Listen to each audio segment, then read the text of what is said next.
Join us at the Pahrump Nugget Hotel and Casino with the #1 gaming experience and entertainment. The Pahrump Nugget has the #1 dining experience at Stockman Steakhouse, Golden Harvest Cafe, and the Gold Miners Buffet. Come get your game on at the Pahrump Nugget Hotel and Casino. This portion of the news is brought to you by Albertsons. You're in for something fresh.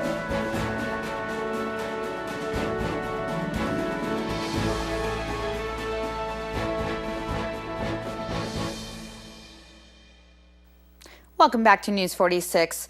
Well, over 120,000 people need life-saving organ transplants, and each day 18 of them die waiting for one. With the need outstripping the supply, doctors have to make tough decisions about who gets a new heart or liver and who doesn't. Marty Saltz has the story. This health tip is brought to you by Desert View Hospital and Mountain Valley Physicians Group. Don't put your health on hold. We have time for you. Call us to schedule your appointment. 775-751-7100.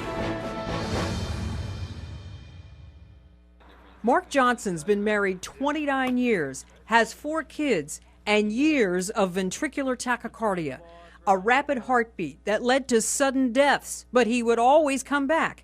His wife Lori knew he needed a new heart and fast. I just knew that he wasn't going to last much longer if he didn't receive a heart. Mark's doctor labeled him sickest of the sick. So we kept him in the hospital until we could find the right heart based upon the blood type, the height, and the weight. A good organ match is only one of the criteria doctors use to decide on a transplant. Others are, is the donor near the patient? Is the patient compliant, good at following medical regimen? Is the patient urgent and emergent, or sickest of the sick? It was a matter of waiting until you're sick enough to be on the list, but not so sick that transplant's not going to help you. After 4 months, Dr. Higgins gave Mark a new heart, a second chance. In doing so, we saved lives, hopefully for 5 or 10 or maybe even 20 years. But thousands of people on the list die waiting. Only about 10,000 organ donors are available in the United States. The challenge is there are 120,000 people waiting for life-saving or life-enhancing organ transplants. With those odds, Mark Johnson feels blessed. Just being able to have a heart at this point is just beyond words. I'm Marty Salt reporting. Dr. Higgins says it is critically important for good donor candidates to give their organs, but adds that tissue donations are needed even more. Donated corneas, skin, and bone tissue enhance even more lives. To learn about becoming a donor, visit the United Network for Organ Sharing's website at nuos.org. And Pahrump saw a huge boost in the economy this weekend as law enforcement from all over the world participated in the 30th annual Baker to Vegas Relay Challenge. Chuck Foote started this race 30 years ago, and his name is spelled F-O-O-T-E. I know I heard other people asking me, what's the footy race? And we spoke the other day about it and what that actually meant. Yeah. Took 4 months to get that permit for the state to allow the word foot with an E onto the race. Wow, that's a big deal. Yes, it was. We had a dinner at the Moose Lodge last night. Did very well to make monies for the cookies and the flag. And Moose members are here throwing the cookies and bananas into the chase cars for all the teams. And it's the normal welcome wagon trailer that we have here for the Pahrump Valley. That's right. It's from the chamber, and we have used it for several years, off and on. How many runners? We have, there's 20 runners per team, okay, and we have 261. We had 262, which was a record, but one team had to drop out. And from everywhere, right? Where are they coming from? Well, Canada, Australia, all over the United States. We have the Mountie Police, 2 women teams from Canada, and it's just fantastic this year. So these teams are taking this money themselves as a fundraiser to possibly for their own fallen officers, or what? A lot of them, yes. They have fundraisers to make for their fallen officers. Remember, in 2010, we lost one of our officers, and we have our own T-shirt with his name and his date of death and all that, and all the other teams honor their fallen officers. Yeah, so different fundraisers for different teams, and they started out when this morning? They started out at 6 o'clock this morning. I think it's 17 miles in. We have to change it every year because, well, now the last 3 years we've been at the Hilton, but before we were at the Rio, and so the main car goes to the Rio and drives out 120 miles, and that's exactly where the start goes. So it depends on what hotel, where we in, exactly is 120 miles. And then each of these runners, 20 runners, they're running different kind of stints of the run, like different miles, right? Right. Some of them, most of them are 6 miles, but a lot of them going uphill would be like 4.6, going downhill maybe it's a little more. Authorities in rural Washington worked feverishly Sunday to find survivors after a landslide tore through the area north of Seattle, killing 8 people and injuring 7. More than a dozen people are still unaccounted for. The Saturday landslide, which encompassed about 1 square mile, was caused by groundwater saturation tied with heavy rainfall in the area over the past month. And as we head into our second break, here is Kate with your Jackson Hewitt Tax Tip of the Week.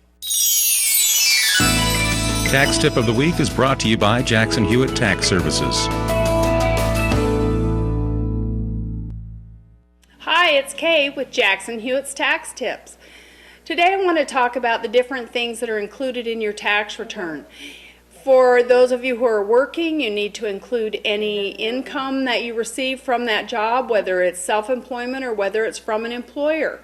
If you're retired, some of your Social Security could be taxable. You need to follow a formula, and it will be easy to guide you through that part of the tax return.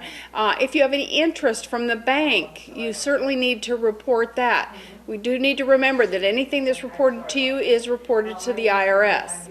If you have any rentals, you certainly need to put that on your income tax return, any rental property. Anything that you have a question about, I would certainly give the IRS a call. If you're itemizing, there are several items you can use. You can use your interest on your home loan. You can use your taxes on your home. You can use the taxes you paid to license your car this year. You can use sales tax. Because we live in Nevada, there's a table, and you can use the sales tax from the table from the IRS. If you bought a new car, RV, boat, you can also include the sales tax on that, but you need to remember that anything you traded in, they may have deducted some of the sales tax, so make sure you have your figures right.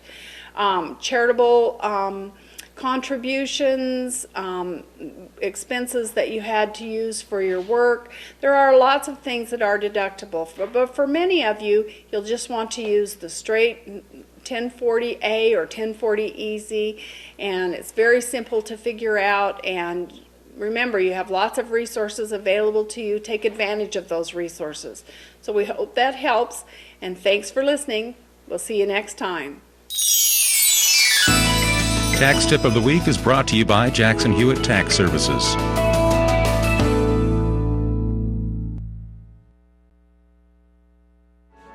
Today's news is brought to you in part by Dr. George Leeks, Pahrumps optometrist since 1990, offering full-spectrum eye care for children and adults. Call today, 727-8300. Welcome back. Well, China Walk is changing locations, as you see when traveling Highway 160 next to Walmart, the new construction. The development is for a 9,100 square foot restaurant providing 200 seats and will be owned by the same owners of the current China Walk restaurant. The other location will be closed. No estimated date of completion has been released. And here's Angela Miles with today's First Business Brief. This is the First Business Brief for Monday, March 24th. I'm Angela Miles. The Treasury Department is warning about the biggest tax scam ever. Americans have lost $1 million as a caller claims to be from the IRS, tells a victim they owe taxes and must pay using a prepaid debit card or wire transfer, and is then threatened with arrest, deportation, loss of business, or driver's license for refusing to pay. 20,000 people have been tricked. April 1st, GM CEO Mary Barra will field questions from Congress about why it took years to report an ignition switch defect. 1.6 million cars were recalled last month. The defect is linked to 12 deaths. Barra vows to release an unvarnished report.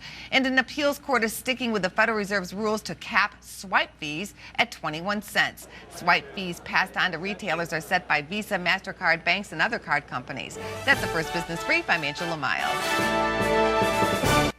Well, folks, keep it here because we're going to have your weather with Noah Began right after these messages.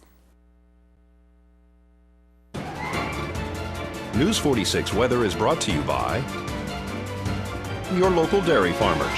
Dairy products are very important in maintaining a healthy body. Hello and welcome back to News 46. Today is Monday, March 24th. Today we had sunny skies with a high of 81 degrees. Your average temperature around this time of year is 72 degrees. Winds were coming from the north-northeast today at 5 miles per hour with gusts up to 10 miles per hour. The UV index today was 7, which is high. Humidity was at 15%. Sunrise was at 6:41 this morning, and a record high in 1940 was 89 degrees. Tonight we'll have clear skies with a low of 50 degrees. Your average temperature around this time of year is 51 degrees. Winds will be coming from the north-northeast at 3 miles per hour with gusts up to 4 miles per hour. Humidity will be at 21%. Sunset will be at 6:59 p.m. and the record low in 1957 was 34 degrees. Tomorrow we'll have partly cloudy skies with a high of 83 degrees and a low of 50 degrees. Winds be coming from the south-southwest at 10 miles per hour with gusts up to 21 miles per hour, so some pretty high winds there. Humidity will be at 18%, sunrise will be at 6:40 a.m., and the UV index will be 7, which is high. For our 7-day forecast, we have a mostly cloudy week. Your high temperatures will be ranging from the high 60s to the low 80s, and your low temperatures will be ranging from the low 40s to the low 50s. I'm Noah Began for your News 46 weather. Back to the desk. Students and parents are invited to a family educational savings night tomorrow night, March 25th, to learn more about higher education savings account plans from the Nye County School District. Staff from the Treasurer's Office will be presenting information on various savings programs and how to open an account to save for any student to attend an accredited institution. Dinner will be provided to the first 200 participants of this event, which is held in the Pahrump Valley High School's cafeteria. For more information, call 727-7743. Extension 239. And candy is needed for the annual community Easter egg hunt. You can drop off any donations of unopened, non-chocolate bagged candy at Car Studio, located at the Pahrump Nugget parking lot under the blue tarp. For more information for that, call 513-0960. And folks, that does it for this edition of News 46. I'm Monique Mitchell, and from everyone up here at News 46, we hope you have a great evening, and we'll see you here again tomorrow. Until then, good night.